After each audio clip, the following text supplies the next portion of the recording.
At a dinner meant to honor his dead mother, my son leaned across the table, jabbed his finger toward my face, and told me to stop wasting his money.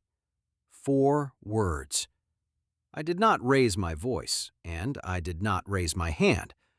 I set down my fork, and I looked at him in a silence so complete that the whole table went cold, and I let him believe he had won. He thought the company was his. He thought the money was his. He thought the ground under his entire empire was his. He was wrong about all 3. And the very next day I began, quietly and completely, to take back everything he never understood I still held. And by the time he realized what was happening, I was already gone. Before I tell you how a man reclaims a life's work from an ungrateful son without ever raising his voice, do me one small kindness. Subscribe to the channel and tell me in the comments what town you are watching from tonight. It means the world to an old man to know how far these stories travel.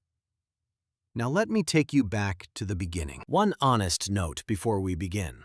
This story is a work of fiction. The voice you are hearing and the images you are seeing are AI-assisted. Names, places, and events are invented for storytelling. Any resemblance to real people is purely coincidental. But the lessons about family, greed, and quiet strength are very real. Now, let us begin. My name is Cyrus Reddick. I am 71 years old, and I live just outside Memphis, Tennessee, where the big rigs run day and night along the interstates like blood through the veins of the country. For half a century, moving freight was my whole life. I started with one second-hand truck and a phone that rang in my kitchen, hauling other men's goods for thin margins and thinner sleep. And over 50 years, that one truck became Reddick Freight Lines, a regional logistics company with terminals in 6 states, a fleet of more than 400 trucks, and a value, the last time anyone counted honestly, of just under $90 million. I did not build it in a boardroom. I built it in truck stops and loading docks and mechanical bays at 3 in the morning, and every dollar of it has diesel and sweat soaked into the grain of it. I remember the first winter I owned that second-hand truck, hauling a load of machine parts over an icy pass in the dark, so tired I had to slap my own face to stay awake, so broke that a single blown tire would have ended me before I began. I made that run because no one else would, and the man who hired me remembered it, and he gave me the next load, and the one after that. That is how an empire is built, though nobody ever believes it. Not with a grand plan or a rich family or a lucky break, but with 1,000 cold nights when you did the hard thing that everyone else refused, until slowly the phone started ringing on its own. Every terminal I own, every truck in that fleet, every good job that fed a family, all of it traces back to a young man who was willing to drive through a storm nobody else would face. I never forgot that man. My son never understood him. I built it with my wife, Faye, and I will not get far into this story before I tell you about her, because she is the quiet architect of everything that saved me in the end. Faye kept the books in the early years, at the kitchen table, with a pencil behind her ear and a baby on her hip. And she had a mind for structure that I never had. I could look at a map and route 100 loads in my head, but Faye could look at a contract and see the trap 15 pages in that no one else had noticed. She used to tell me that building a company is easy compared to protecting one, and that a wise man spends as much time planning how to keep a thing as he spent building it. I did not fully understand her when she was alive. I understand her completely now. When she passed 3 years ago, I lost not just my wife, but the sharpest business partner I ever had, and the grief of it still catches me at odd hours, in the cab of a truck, at a red light, in the silence of a house she filled. Faye and I were married for 44 years, and we spent most of them within arm's reach of each other, in the truck, at the kitchen table, in the little office we shared before we could afford separate ones. People who marry into money never quite understand a marriage like ours, a marriage that is also a partnership, where you build a thing together with your 4 hands and your 2 exhausted minds, until you can no longer tell where one of you ends and the business begins. When she got sick, she was not afraid of dying. She told me so plainly, the way she said everything. What frightened her was leaving the company and me, and eventually our grandchildren, exposed to the one danger she had spent her whole life guarding against, the danger that comes not from strangers, but from your own blood. Protect it, she kept telling me in those last months. Promise me you will protect it, even from Brooks if you have to. I promised. I did not yet know how completely I would have to keep that promise. I have one son. His name is Brooks, and he is 46, and telling the truth about him is the hardest part of this whole account, because a father is built to defend his child, and mine gave me nothing left to defend. Brooks was clever from the start, but it was a shallow cleverness, the kind that looks for the shortcut instead of the road. He never wanted to learn the business from the bottom the way I had. He wanted the corner office and the title and the respect, without the decades of loading docks that earned them. I told myself for years that he would grow into the weight of it, that responsibility would settle him. And when I reached my late 60s and my knees and my grief told me it was time to step back, I made him the chief executive officer of Reddick Freight Lines, and I handed him the keys to the empire I had spent my life building. Or, at least, I let him believe I had. I want to be fair to my son, as fair as a wounded father can be, because the truth is that I share the blame for what he became. I gave him too much and asked too little. I paid for the mistakes he should have paid for himself. Every time the world tried to teach Brooks a hard lesson, I stepped in front of it, because I could not bear to watch my boy struggle the way I had struggled. And in sparing him every struggle, I robbed him of the one thing that might have made him a man. Faye saw it happening and warned me, again and again, that I was raising him soft, that a child who never carries a weight never grows the muscle to carry one later. I told her I was being a good father. I was being a frightened one. And when I finally handed him the company, I was still doing it, still trying to give my son the mountaintop without making him climb the mountain. And a man handed a mountaintop he did not climb will always mistake the view for something he earned. Here is the thing my son never understood, the thing Faye taught me to build in the quiet years before she died. And it is the whole hinge on which this story turns. When I handed Brooks the company, I did not hand him everything.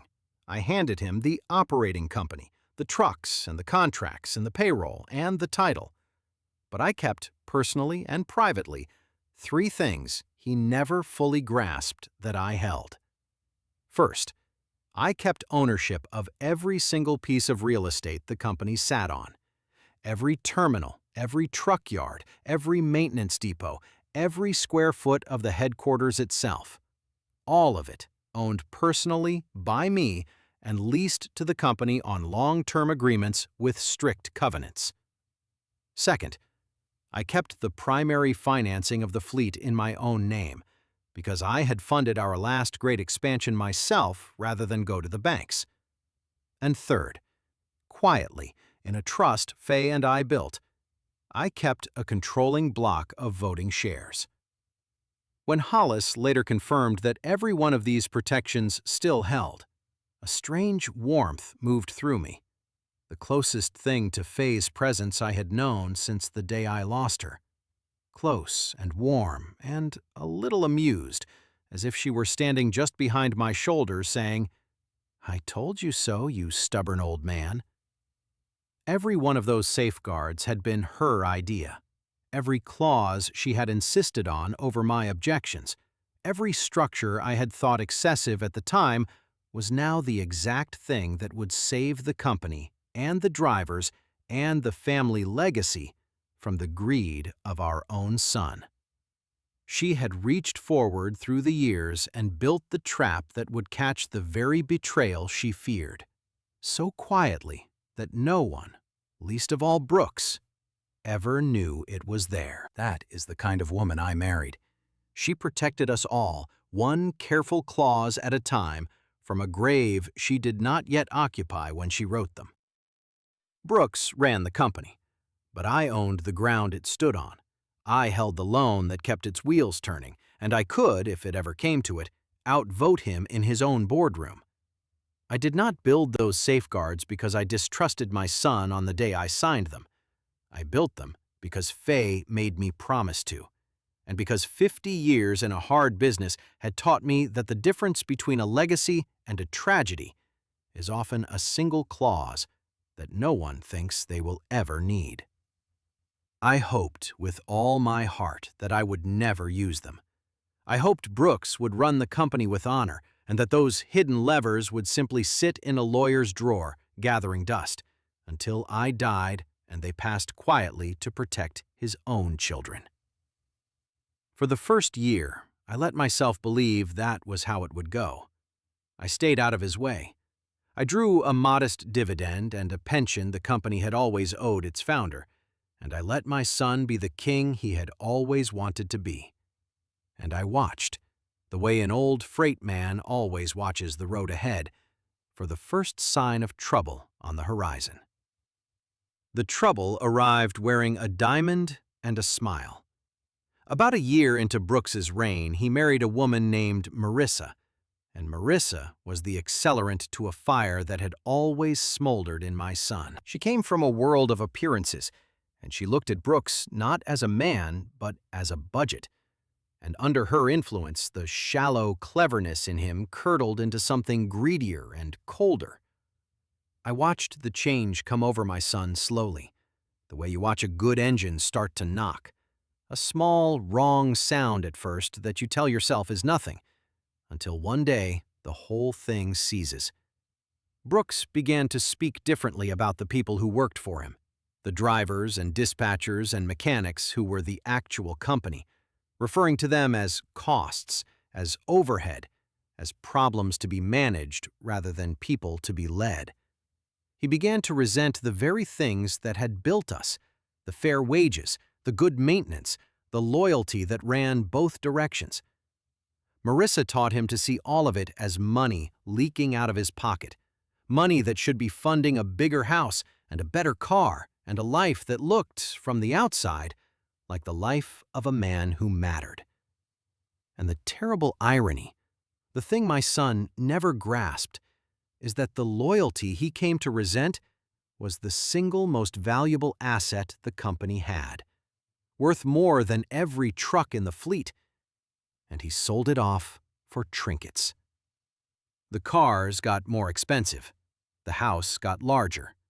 Brooks began to talk about the company not as a responsibility he had inherited, but as an ATM he was entitled to.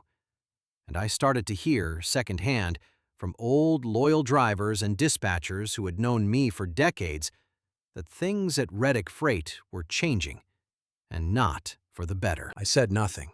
I watched. But the road ahead had begun to darken, and every instinct I had built over 50 years told me a storm was coming. The dinner was supposed to be sacred. It was the 3rd anniversary of Faye's passing, and I had asked the family to gather at a good steakhouse downtown to remember her, the way she would have wanted, with stories and warmth and a glass raised to a remarkable woman. I was covering the bill the way I always had, without a second thought. I sat at the head of the table, where Faye should have been beside me, and I tried to steer the evening toward memory, toward the woman who had built as much of that company as I had. But Brooks was distracted and short-tempered all night, drinking his scotch too fast, checking his phone, and Marissa kept up a thin, cold commentary about how tired everyone was of the same old stories.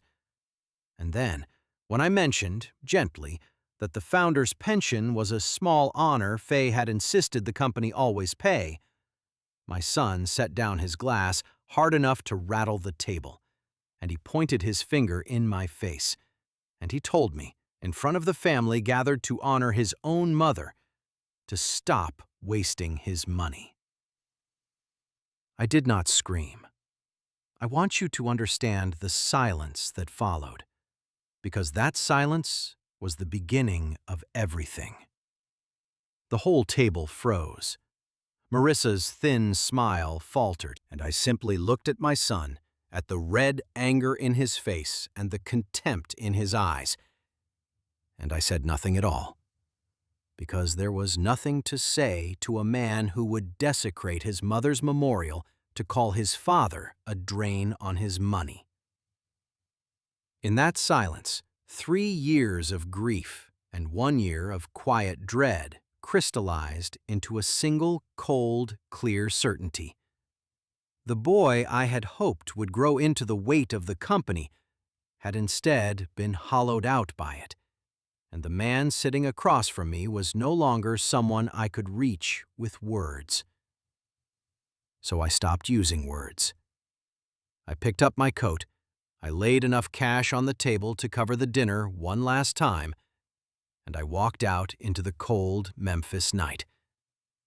And I did not look back. My hands did not shake as I put on my coat. I have thought about that since, because a younger man's hands would have shaken with rage, and an older, weaker man's would have shaken with hurt. Mine were steady, and the steadiness told me something important about the road ahead. Somewhere in that long silence at the table, my grief for Fay and my grief for the son I thought I had raised had fused together and hardened into resolve. And resolve is the steadiest thing a man can hold. As I crossed that restaurant, I heard Marissa's voice behind me, bright and false, telling the table not to worry, that the old man was just being sensitive, that he would come around. She had no idea. None of them did. They thought a wounded old father had fled the table. What had actually just walked out of that steakhouse was the one man alive who could take everything they had, and had just decided to do it. The drive home was long and quiet, and by the time I pulled into my driveway, the grief had burned off and left something harder and more useful in its place. I have made every important decision of my life the same way, which is slowly, with the anger set aside, looking at the whole board before I move a single piece. And I knew that night that before I did anything at all, I had to understand exactly what was happening inside the company I had built. A man does not tear down his own life's work over a single cruel dinner. He looks first. He learns first. My son's contempt at that table was a symptom, and before I acted, I needed to find the disease. So instead of raging, I did what Fay would have done. I started, very quietly, to pull the thread.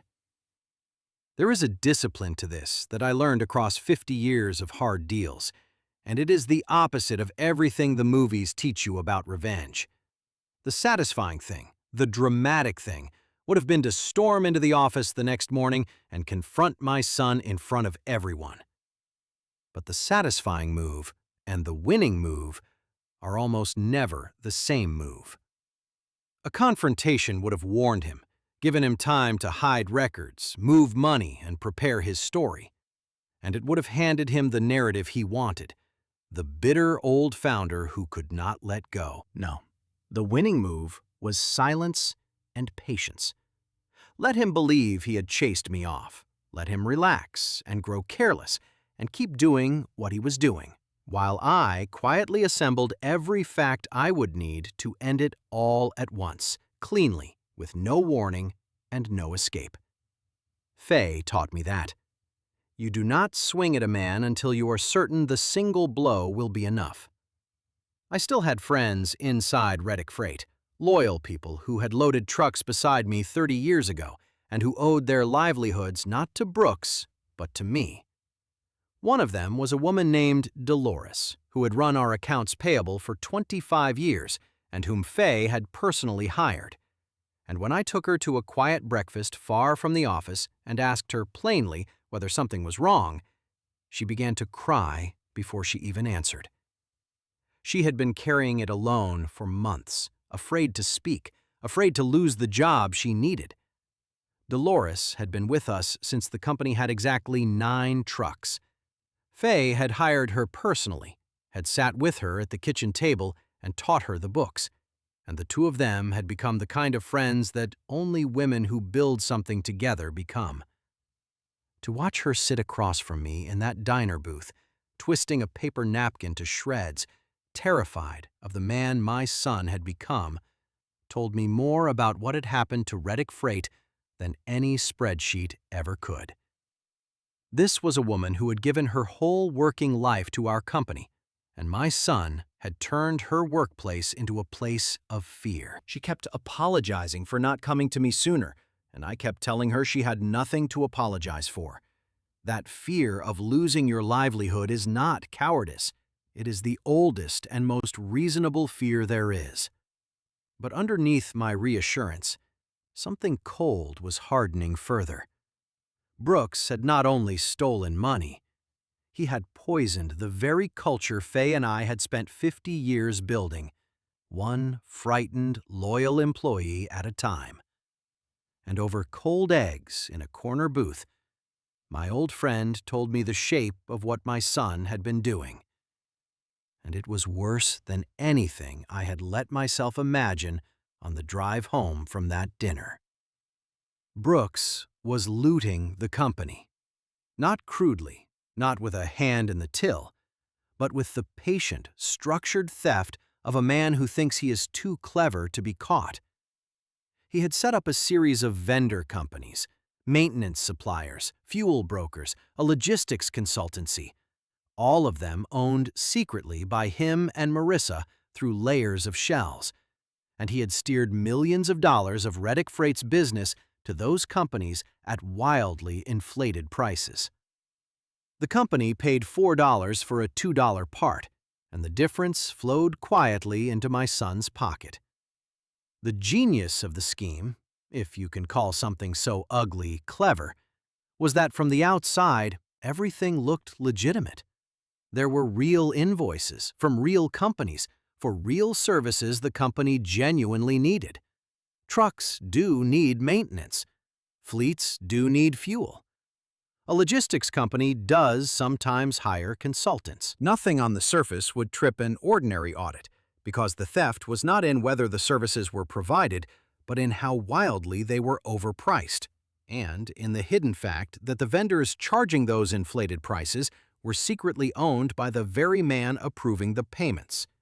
It was self-dealing, dressed up as ordinary business, and Brooks had built layers of shell companies and nominee owners to keep his name off the paperwork.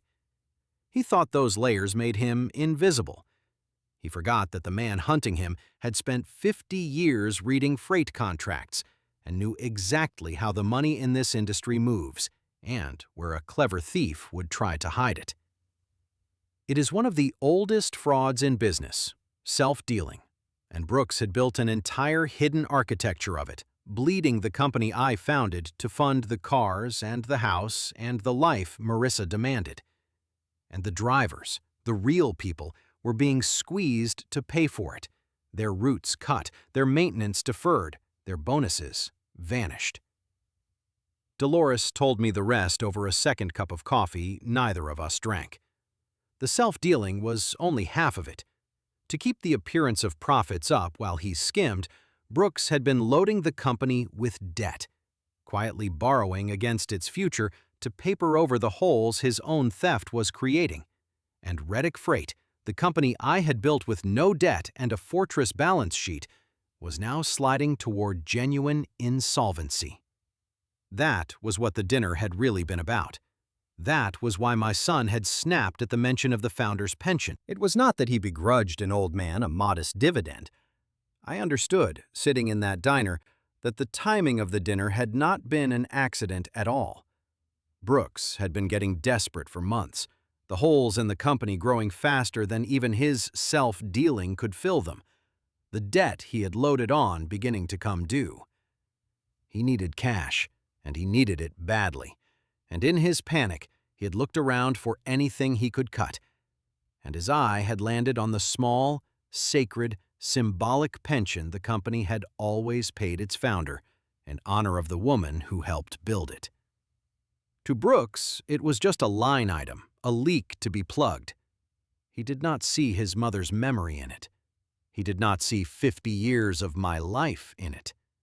He saw money going out the door that he wanted going into his own pocket, and so he chose his own mother's memorial dinner to attack it, because a man that far gone no longer sees anything sacred at all. He sees only the ledger, and the ledger was drowning him. It was that he had bled the company so badly that even small, honest obligations had become a threat to his scheme, and his first instinct, faced with the wreckage of his own greed, was to cut off his father. He needed every dollar because he was drowning, and he did not even know it yet. I sat in that diner booth for a long time after Dolores left, and I let the full weight of it settle. My son had not merely insulted me. He was destroying the thing Faye and I had given our lives to build, robbing the loyal people who depended on it, and steering 50 years of work toward a bankruptcy that would end with everything sold off for scraps and hundreds of good families out of work. A lesser betrayal I might have swallowed for the sake of peace. This one I could not, because it was not only aimed at me. It was aimed at everyone who had ever trusted the name Reddick painted on the side of a truck. I lay awake that night thinking about the drivers, the real ones, the men and women who climb into those cabs at 4 in the morning and haul this country's goods through rain and snow and exhaustion for wages my son had been quietly cutting to fund his own greed. I thought about a driver named Earl who had been with us 30 years, who had once driven through the night to deliver medical supplies during a storm because I asked him to, and who was now, I learned, having his hours cut and his truck's maintenance deferred so that Brooks could overpay a shell company he secretly owned. Those people did not work for Brooks. They worked for the name Reddick, for the promise that name had always carried, that if you gave this company your loyalty and your sweat, it would treat you fairly in return. My son was breaking that promise, one paycheck at a time.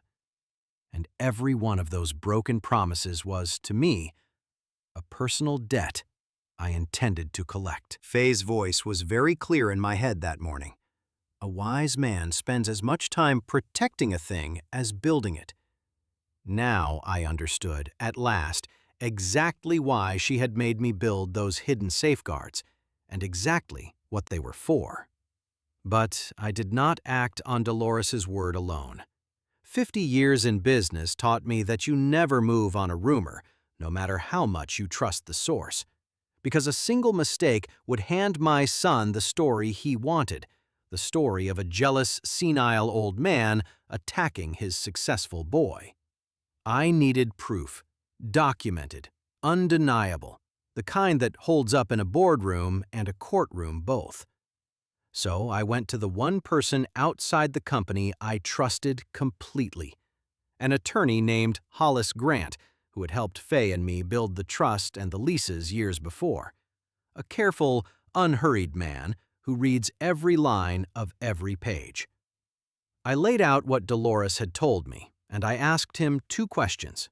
First, whether the hidden levers we had built years ago still held, and second, whether we could prove what Brooks had done before we ever tipped our hand.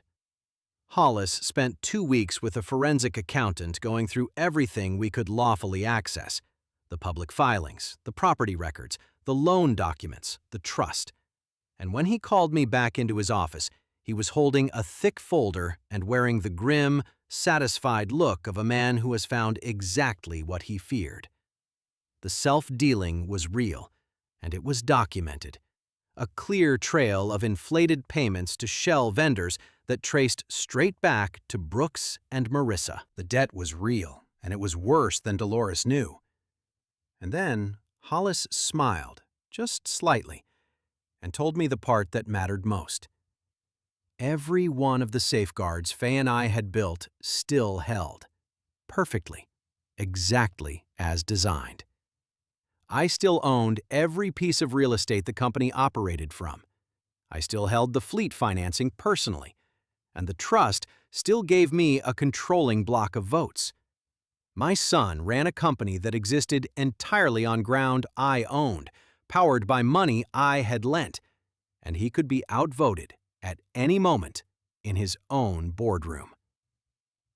I remember the afternoon Faye and I signed those documents into place, years before any of this, in Hollis Grant's quiet office with the light coming through the blinds. It felt almost paranoid at the time, building a fortress against a threat that did not yet exist, structuring lease covenants and voting trusts to guard against a betrayal by people we loved. I said as much to Faye on the drive home. I told her it felt like we were planning for our own family to turn on us. And she looked at me with that clear, level gaze of hers and said something I have never forgotten. She said, "Cyrus, we are not planning for them to turn on us. We are making sure that if greed ever gets into this family, it cannot burn the whole house down." Good structure is not distrust. It is love with a long memory. I did not fully understand her then. I understand her now. Every single day. Hollis laid out the strategy the way Faye would have, cleanly and in order. And I want to walk you through it because the elegance of it still gives me a quiet satisfaction. Brooks's self-dealing, Hollis explained, was not just theft. It was a violation of the covenants written into every one of the leases I held on the company's facilities, clauses Faye had insisted upon, that forbade fraud and self-dealing by the operating company on my land. That meant I had legal grounds to terminate those leases for cause. Between the leases, the loan, and the controlling votes, I did not need to sue my son and wait years for a verdict. I could simply and lawfully take back control of the ground, the financing, and the board, all at once.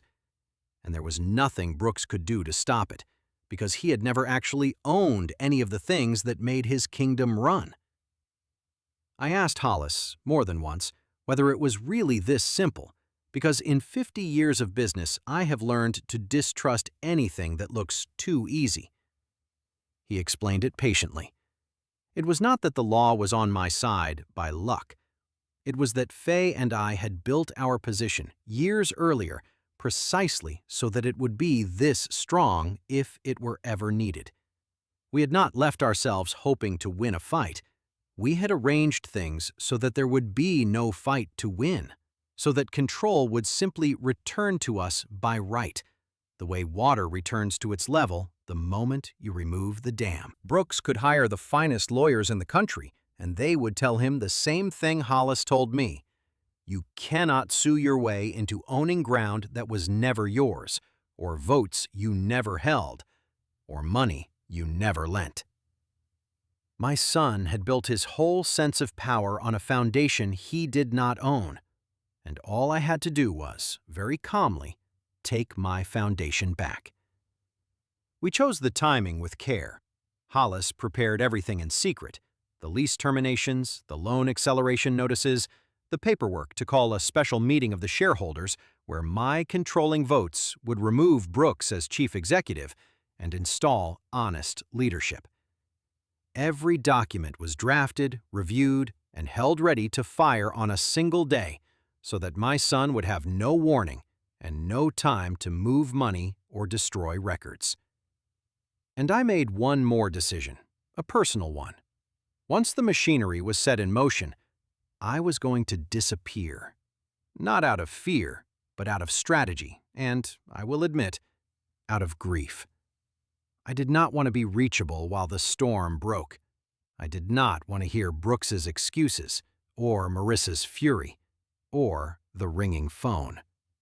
I wanted my son to face the consequences of his own choices without his father there to absorb the blow, the way I had absorbed every blow for him his whole life. That was the hardest decision in the whole plan, harder than any of the legal maneuvering, and I made it with a heavy heart. To disappear meant to not be there when my son's world fell apart, to not answer the phone, to not offer the comfort that every fiber of a father's being aches to offer a child in pain. But I had finally understood. Too late to save him, but not too late to save everyone else. That my comfort had always been part of the problem. Every time I rushed in to soften a consequence for Brooks, I taught him that consequences were not real, that his father would always be there to catch him. If I stayed this time, if I let myself be reachable, I would find some way to soften this blow too, to negotiate, to rescue, and in rescuing him, I would fail him one final time. So I chose the cabin and the quiet lake and the unanswered phone, and I let my son face, for the first time in his life, the full and undiluted weight of his own choices. The very next morning, after everything was ready, it all went off at once. Before Brooks had finished his first coffee, a process server delivered to Reddick Freight's headquarters a notice terminating every lease on every facility the company operated, effective on a short legal timeline for cause. At the same hour, formal notice went to the company that the personal loan financing its fleet was being called, the full balance due. And a legal notice arrived announcing a special shareholders meeting called by the holder of a controlling interest for the purpose of removing the current chief executive officer. 3 envelopes. In the time it takes to drink a cup of coffee, my son learned that the ground beneath his empire, the money that turned its wheels, and the votes that decided its leadership had never truly been his at all. And by the time he grasped what was happening and reached for his phone to call me, I was 200 miles away, in a small cabin under a name he did not know, watching the sun come up over a quiet lake. I have been told since what those first days were like at the company, and even now it is hard to hear. Brooks went from disbelief to rage to genuine panic in the space of an afternoon. He could not operate a freight company with no legal right to its terminals. He could not make payroll with the credit line called and the shell vendor money now under a forensic microscope. He called my phone 40 times the first day, and when I did not answer, he called Hollis, who calmly informed him that all communication would now go through counsel. Marissa, I am told, was the first to understand that the money was gone, and the first to turn on Brooks, exactly the way that kind of love always turns the instant the fortune it was chasing evaporates. The empire my son thought he ruled came apart in his hands in under a week, and the whole time, its actual owner sat by a quiet lake, grieving and resolute, letting the truth do the work that no argument ever could. I did not enjoy those days at the lake, whatever anyone might imagine. There was no triumph in it, no satisfaction in the collapse of my own son's life, however much he had earned it. There was only a deep and weary grief, and long walks along the water, and a great deal of thinking about Faye and about where, exactly, I had gone wrong as a father. I made my coffee in the mornings and watched the mist come off the lake, and I let myself feel all of it. The loss of the son I had hoped for, the loss of the wife who should have been there beside me, the strange, hollow ache of winning a battle you would have given anything not to have to fight. People think a story like mine ends in a fist raised in victory, it does not. It ends in an old man alone by a lake, mourning a family that greed took from him, and finding what peace he can in knowing he protected everyone else. The special meeting was a formality because the votes were never in doubt. My controlling bloc removed Brooks as chief executive officer, and I installed in his place a woman named Ruth Delgado, who had run our largest terminal for 20 years and who bled Reddick blue. The forensic accounting laid the self-dealing bare in front of the board. Every inflated invoice, every shell company, every dollar my son and his wife had siphoned out of the company and the drivers who earned it. There was no speech to make, no confrontation to have. The documents spoke, the way documents always do when a patient person has taken the time to gather them. I was not even in the room when it happened, and that was by design. I did not need to be there to watch my son's disgrace, and I did not want to be. I sent Hollis and Ruth Delgado in my place, armed with the forensic report and the trust documents and the quiet, unanswerable authority of the facts. I am told the board sat in silence as the accountant walked them through it, invoice by invoice, shell company by shell company. The whole architecture of my son's theft laid bare in the plain language of numbers. I am told that Brooks tried at first to bluster, to spin, to summon the old charm that had carried him his whole life, and that the charm found no purchase at all against a spreadsheet. There is a particular justice in that, in a con man discovering that his voice, his greatest weapon, means nothing in a room where the truth has already been written down. Brooks was not just removed. He was exposed in front of the very people he had been robbing, and the company he had tried to loot immediately began legal action to recover everything he and Marissa had stolen. Brooks did finally reach me, weeks later, in the only way left to him, through a letter that Hollis forwarded. It was full of the things these letters are always full of, that I had betrayed him, humiliated him, that a real father would never have done this to his own son, that the whole thing was a misunderstanding blown out of proportion. There was not one word of remorse for the drivers he had squeezed, or the company he had nearly destroyed, or the memory of his mother he had desecrated at that dinner. There was only the wounded fury of a man who cannot believe the old fool he underestimated turned out to be holding every card. I want to say a word here about being underestimated, because it is the quiet engine of this whole story, and, I suspect, of a good many lives like mine. The world looks at an old man in work clothes, with scarred hands and a plain truck and a slow way of speaking, and it decides it knows everything about him. It decides he is simple and soft and past his usefulness, and it stops paying attention. My son made that mistake. Marissa made that mistake. And it is, I have found, the single most dangerous mistake a person can make. Because the man the world stops watching is the man who is free to see everything. I let them all underestimate me for years, and every day they did, they showed me a little more of who they really were, until I held the complete picture, and they held nothing but their own arrogance. Never mistake a quiet man for a weak one. The quiet ones are usually just the ones who have already learned that noise is not power. I read the letter twice, sitting by that lake, and then I set it down and I understood something Faye had known all along. My son had never been afraid of losing me. He had only ever been afraid of losing what I could give him. And now that it was gone, so was he. I have made my peace with that, mostly, in the quiet sense.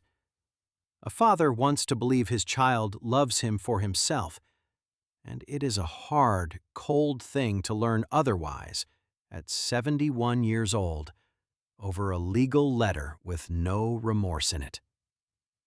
But I have come to believe that the kindest thing I can hold on to is not a comfortable lie, but a clear truth. My son did not love me, not in the way I wanted, and perhaps he never learned how, because I never taught him. Love is something you learn by giving, and I never let Brooks give anything. I only ever gave to him. And a person who has only ever received does not know how to love, only how to want. That is my failure as much as his. But a man can grieve a failure and still refuse to let it destroy everyone else. And that is the line I finally drew. Too late for Brooks, but not too late for the drivers and the company and Faye's memory. Marissa left him, of course, within the month, the moment it was certain there was no fortune left to extract, and she took the expensive cars and the appearance of love with her and vanished as quickly as she had come. Brooks, stripped of the company, the wife, and the illusion that had carried him his whole life, was left with nothing but the consequences and a mountain of legal exposure for the fraud he had committed. I did not send him to prison, though the company's lawyers could have pushed harder than they did. I am his father, and I am too old to want to spend my last years watching my only child in a courtroom. But I did not save him either. He settled the claims by surrendering nearly everything he had taken, and he is, at 46, starting his life over from nothing, which is exactly where I started mine, and exactly what he needs. I have wondered, more than once, whether there is a version of this story where Brooks uses the ruin as a beginning rather than an ending, where he takes the hard lesson and finally, at 46, becomes the man he never had to become when everything was handed to him. I do not know if he will. The letters suggest not, so far, full as they are of blame and empty of remorse. But I have seen men change late in life, seen the loss of everything strip away the false self and reveal something truer underneath. And I have not entirely given up hope for my son. If he ever does the work, if the writing ever stops sounding like a man who is sorry he was caught and starts sounding like a man who is sorry for what he did, he will find that his father's door, while it will never again hide his consequences, is not locked. That is the most, and the least, that I can offer him now.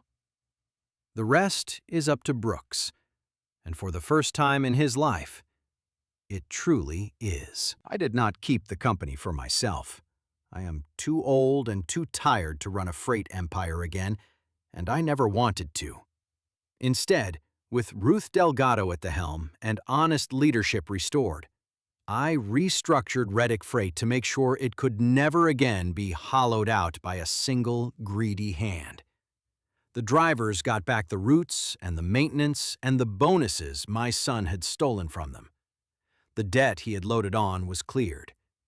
And I finally did the thing Faye and I had always talked about doing, but never found the time for.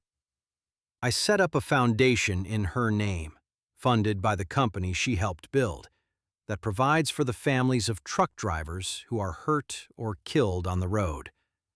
The people who keep this whole country moving and who are so easily forgotten.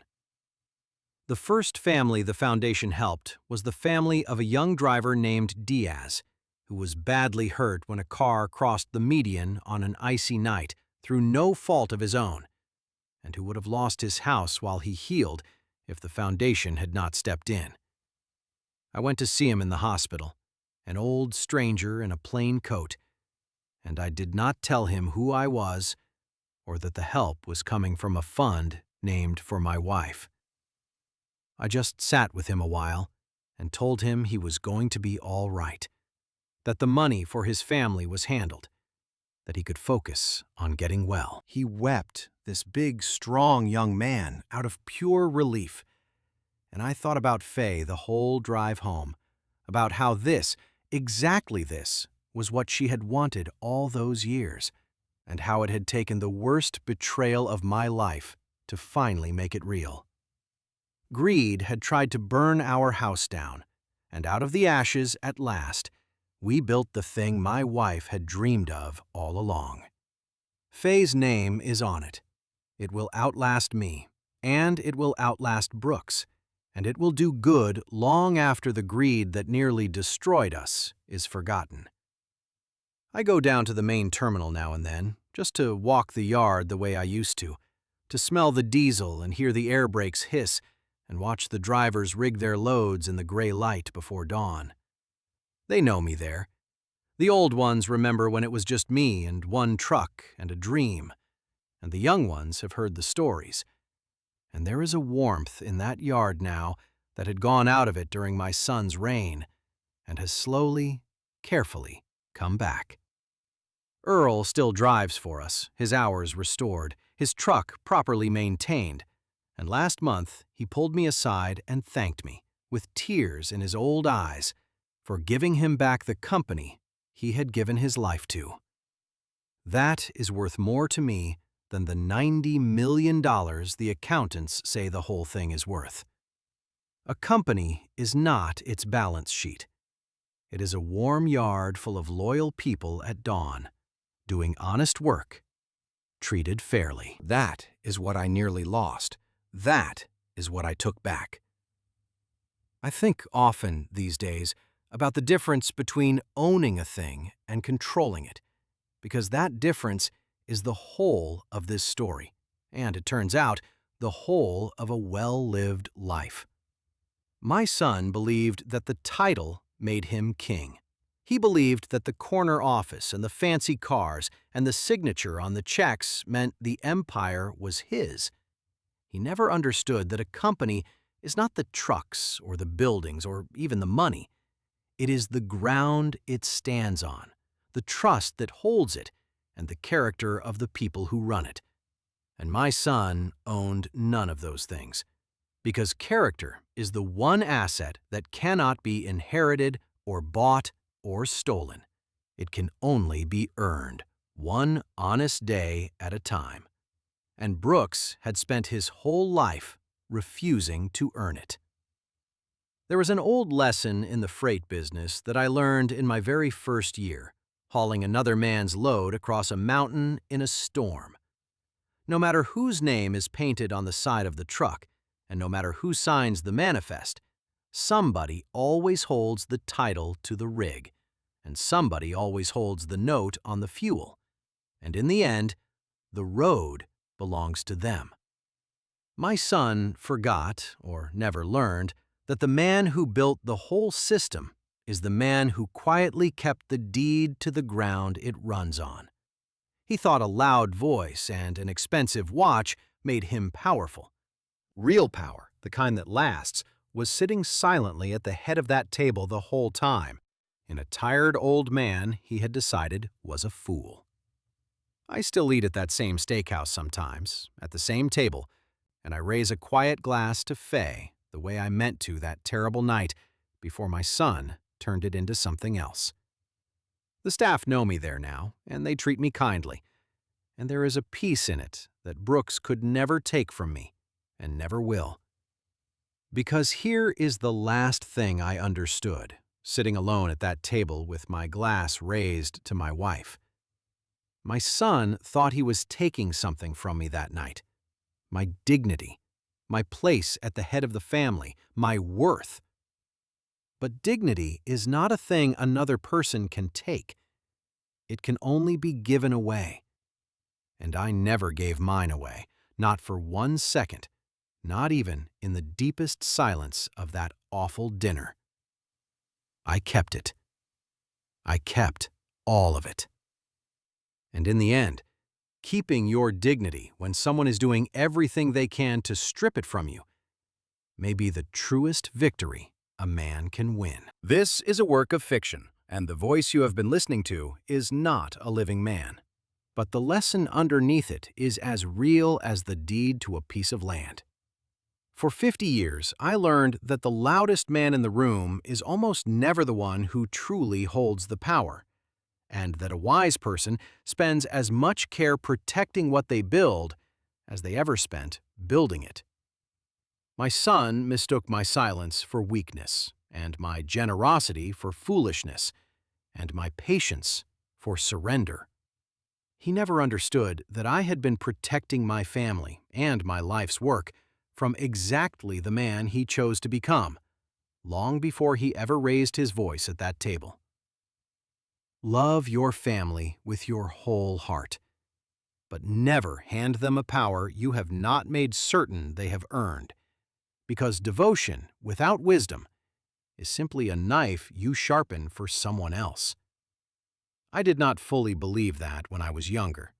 When I was building the company, I thought the legacy was the company, the trucks and the terminals and the number at the bottom of the ledger, and I worked myself half to death to grow that number for my son. It took losing him to teach me the truth. The number was never the legacy.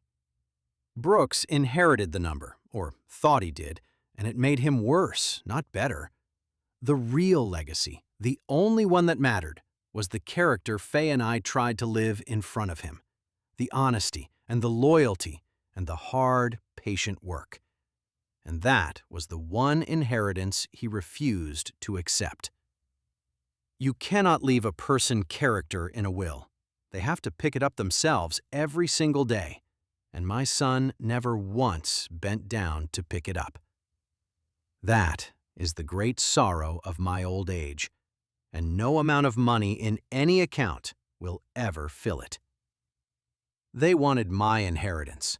In the end, the only thing they inherited was the ruin they built with their own hands.